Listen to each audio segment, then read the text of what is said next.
hand it over.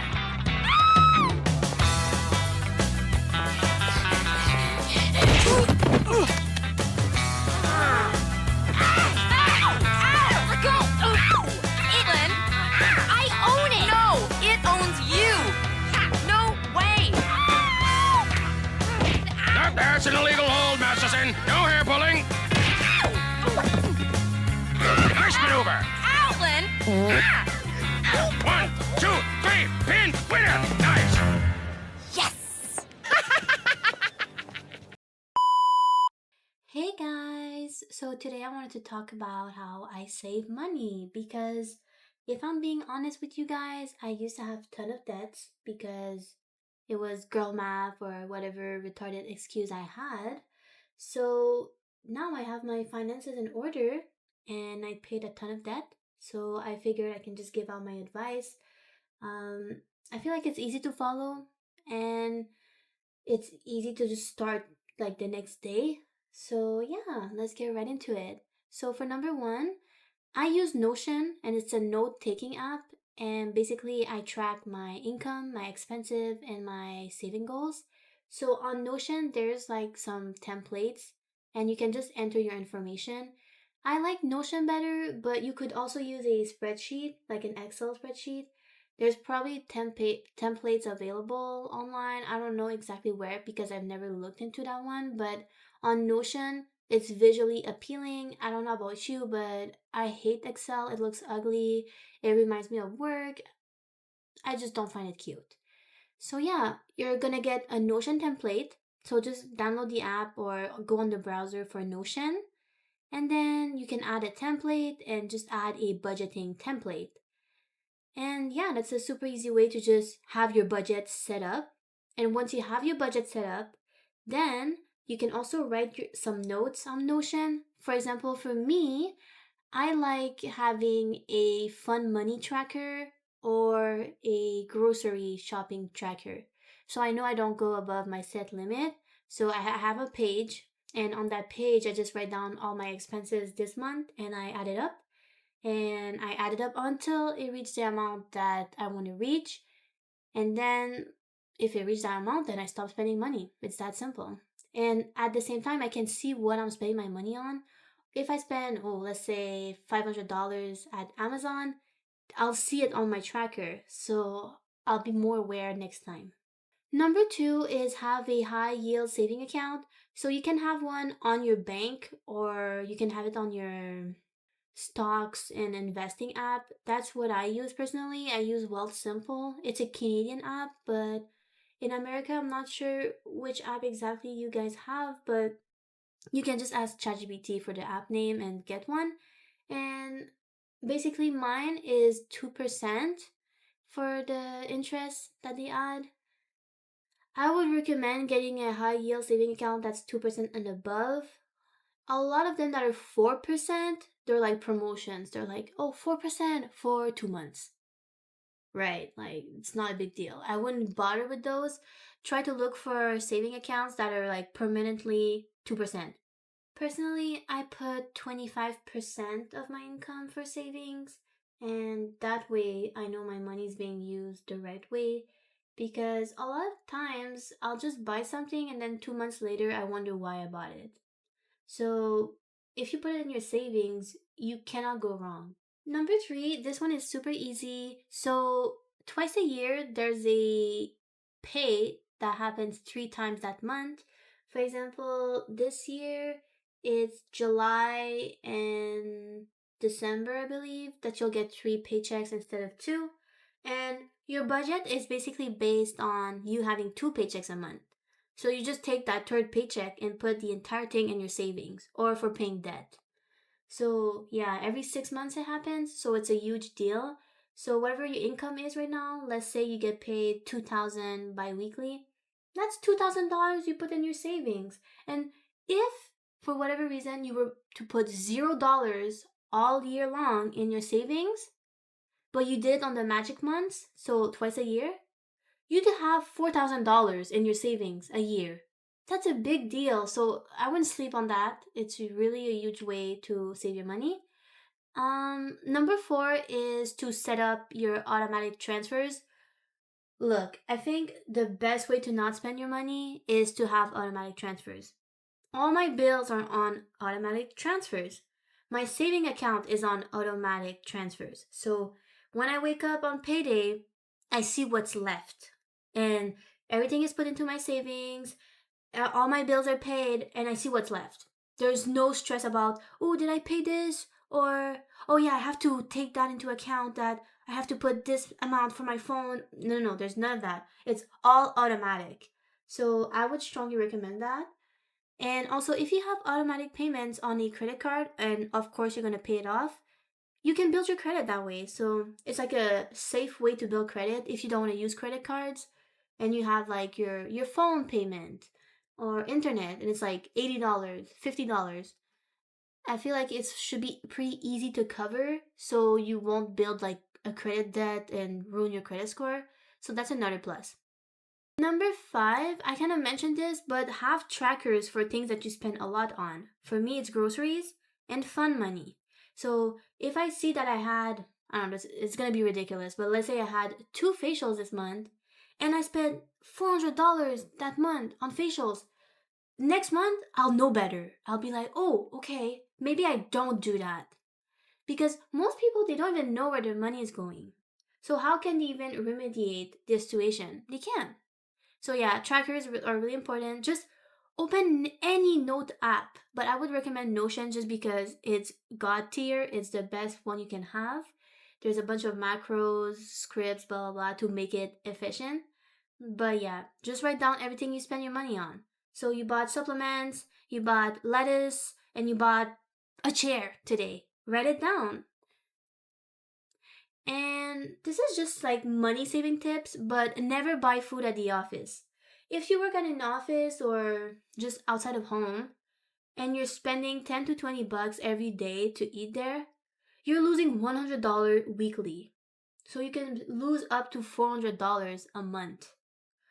$400 a month is a flight anywhere in the United States basically. So it's not like nothing. This is huge. And over the course of a year, and if you work there for multiple years, it's a big deal. So don't eat at the office. Always plan your meals ahead. And another tip that I have is cancel all your subscriptions. I think the only valid subscription I can think of is Spotify. Yeah, that's pretty much it. Because who wants to ruin the mood by listening to ads on Spotify? Like, that's not a mood at all. I have three subscriptions. No, four. So I have Prime, which I think that's pretty valid, but they're starting to get slow on the delivery. And I've heard that they include the delivery price in the price of the item now, so you're really not saving any money. But anyways, so I have Prime. I have Microsoft Xbox on my computer to get free games. And I have ChatGPT for work and also for taking notes and stuff like that. And I have Spotify, obviously. I think that's it. I don't think you need more than one streaming service. That's another thing.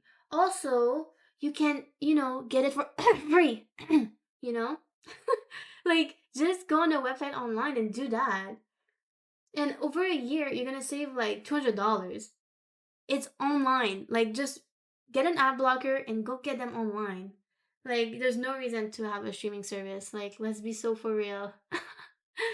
And yeah, if you have more than five subscriptions, cancel it. Like, anything more than five, you're doing too much.